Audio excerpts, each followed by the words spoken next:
कहत कबीर सुनो भई साधो।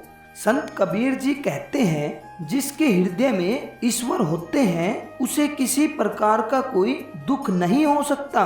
यह संत कबीर जी ने अपने इस दोहे में समुद्र की लहर के माध्यम से समझाया है। यह दोहा इस प्रकार से है, जाके दिल में हरि बसे सो जन कल्पे काहि, एके लहर समुद्र की दुख दारिद्र बही जाही।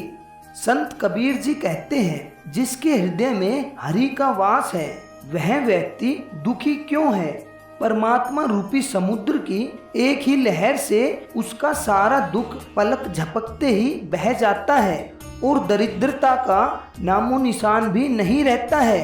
कहने का भाव है कि जब मनुष्य को सत्य की प्राप्ति होती है तो उसे एक पल ही लगता है और उस सत्य की समझ से ही मनुष्य के सारे दुख और उसकी शंकाएं और इस प्रकृति की सारी माया मनुष्य को समझ आने लगती है। इसे ही इस दोहे के माध्यम से बताया गया है, समुद्र की एक लहर से ही सारी दरिद्रता मिट जाती है। मतलब कि सत्य की एक झलक से ही, सत्य की एक समझ से ही सारी चीजें समझ आ जाती है। इसी पर संत कबीर जी ने कहा है, जाके दिल में हरि बसे सो जन कल्पे काहि, एके लहर समुद्र की दुख दरिद्र बही जाही।